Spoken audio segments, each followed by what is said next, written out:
puño de hierro y con una gran ambición militar y económica. Dentro del Salón de la Fama Obscura tenemos a los Ceausescu, quienes formaron parte de la historia por imponer su régimen durante alrededor de 25 años. Un gobierno famoso por el control forzado de su población, utilizando métodos inhumanos, tortura, censura y manipulación de los medios como pantalla ante las entidades internacionales recién concebidas a raíz de la Segunda Guerra Mundial. Pero, ¿qué pasó realmente con los hijos de estos gobernantes? ¿Qué destino cruel enfrentaron en un mundo que acabó por odiarlos tanto como a sus padres? Como siempre, primero déjame invitarte a seguir mi canal, donde podrás conocer más de la historia de la humanidad, datos perturbadores e historias profundas. Y por supuesto, antes de comenzar, pongamos un poco de contexto. El gobierno de Nicolae Ceausescu en Rumanía fue profundamente odiado por su autoritarismo extremo, represión política y políticas económicas desastrosas. Estableció un culto a la personalidad similar al de Corea del Norte, eliminó libertades civiles y persiguió a disidentes mediante la temida policía secreta, la Securitate. Su política demográfica forzó a las mujeres a tener hijos prohibiendo el aborto y anticonceptivos, lo que causó pobreza, abandono infantil y sufrimiento generalizado. Además, impuso una brutal austeridad para pagar la deuda externa, lo que generó escasez de alimentos, calefacción y medicinas. A pesar del sufrimiento del pueblo, Ceausescu y su círculo vivían con lujos. Su aislamiento internacional y rechazo a reformas lo alejaron incluso de sus aliados comunistas. Finalmente, el hartazgo social y económico llevó a su caída violenta en 1989. Ahora hablemos de sus hijos. A veces la historia es injusta, a veces da una segunda oportunidad y a veces simplemente acaba con lo que tiene que acabar. Valentín nace el 17 de febrero del 48. El primero de los 3 hijos. Se dedicó a dar clases como físico nuclear. Vivió plenamente lleno de lujos, especialmente cuando su padre asciende en la jerarquía del Partido Comunista.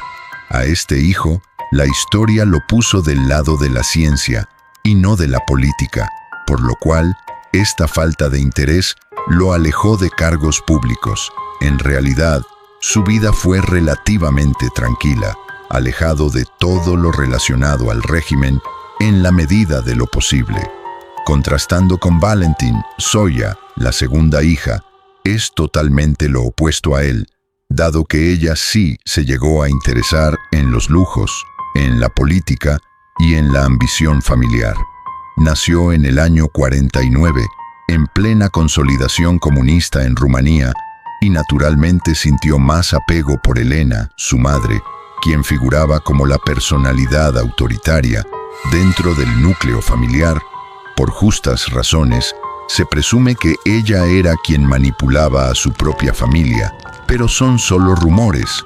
Una pista fue que Zoya estaba bajo estricta vigilancia, siempre a cargo de cumplir las expectativas de Elena. Su vida personal era prácticamente inexistente. Vivía para su familia y jamás salía del palacio en el que vivían. Igual de estudiosa que Valentín, logró un doctorado en matemáticas y de igual manera se dedicó paralelamente a las ciencias, puesto que ella, aunque no teniendo cargos relevantes en la dirección del país, fue responsable de diversas entidades educativas y científicas, y aun teniendo participación en el Partido Comunista, realmente solo era simbólico, jamás tuvo peso en el gobierno. Existen rumores de que por toda la presión ejercida por su madre y la escabrosa relación en general con ambos, criticaba fuertemente las políticas de sus padres. Estos 2 primeros hijos fueron los más brillantes, increíblemente, los más presionados y reprimidos. Pero existe un tercer hijo, Nicu, mismo que nació en el 51 y quien se presumía como el hijo favorito. De hecho, Tanto Nicolae como Elena lo favorecieron desde pequeño, rodeándolo todo el tiempo de la élite política y económica. Lo prepararon lo más que pudieron para que sucediera al régimen Ceausescu. Este personaje tuvo cargos más relevantes con el pasar del tiempo, empezando por la Unión de la Juventud Comunista, de quien fue líder. Esta institución se encargaba del adoctrinamiento en los jóvenes, de manera ideológica.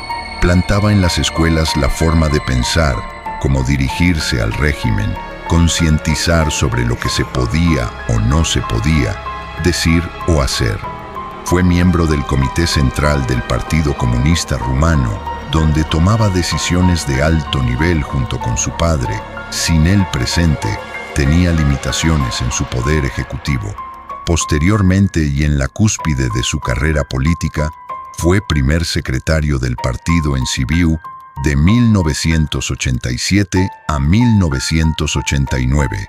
Y por último, fue miembro del Comité Político Ejecutivo, el cargo más alto de cúpula del poder, aunque gran parte de ese comité lo veía como decoración y simple presencia política de los Ceausescu.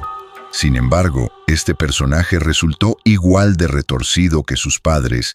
Existe evidencia de que, gozando de sus privilegios, cometió muchos actos ilícitos, como conducir ebrio, provocando múltiples accidentes en los cuales la gente incluso perdía la vida, robos, daño a propiedad, entre comillas, privada, abusar de mujeres sin estar en estado de ebriedad y estándolo.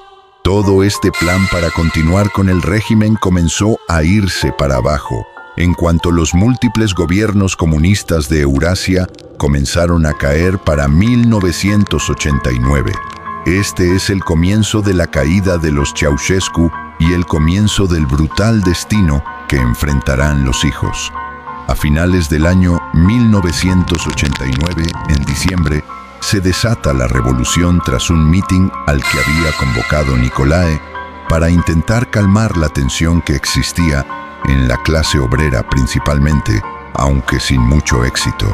Justo a mitad de la transmisión, y después de escuchar nuevas promesas que seguramente jamás sucederían, estalla una manifestación violenta.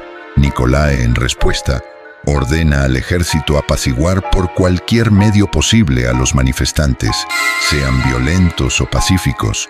Quería las calles limpias. Sin embargo, el descontento había escalado a la esfera militar. Ya no eran solo civiles los que marchan, ahora también los militares, no unos cuantos, regimientos completos, casi todos de hecho.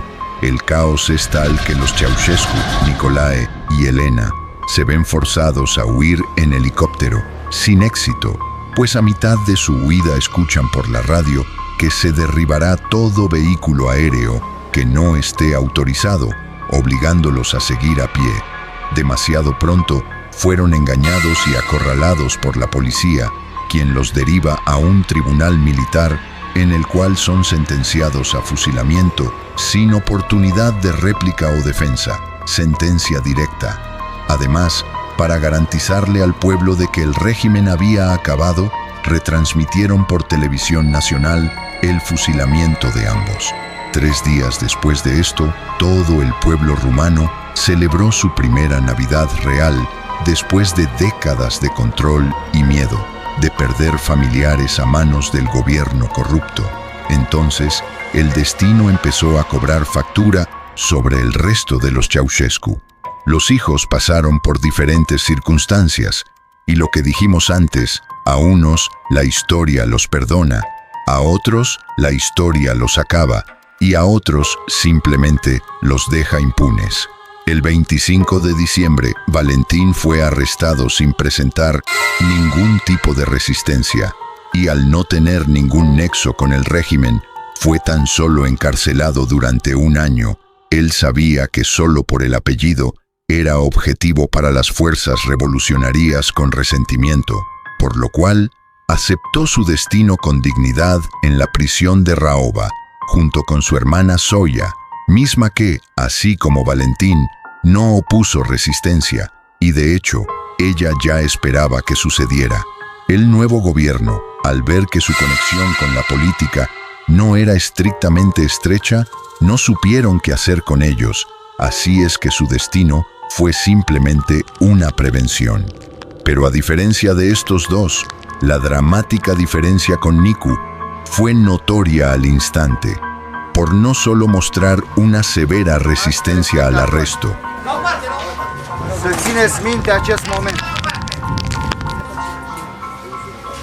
Da. Eu vorbesc. Da. O clipă vă rugăm. Vedeți cine este aici în studio? Este prințișorul moștenitor, Nicu Ceaușescu, cel care la recentul congres, la această parodie de congres, a cântat o sanare tăticului și mămicii, cu nerușinare, pur și simplu. Sigur, nu e cazul să le vorbească. De hecho, utilizó militares locales, de los pocos leales, para reprimir los avances de las protestas y su búsqueda. Sin embargo, al igual que sus padres y al ver el rotundo fracaso, decide huir el día 22 de diciembre. Nuevamente, sin éxito, su captura fue todo un espectáculo. Entre rabietas y golpes, se le ve peleando con los manifestantes, con las fuerzas revolucionarias.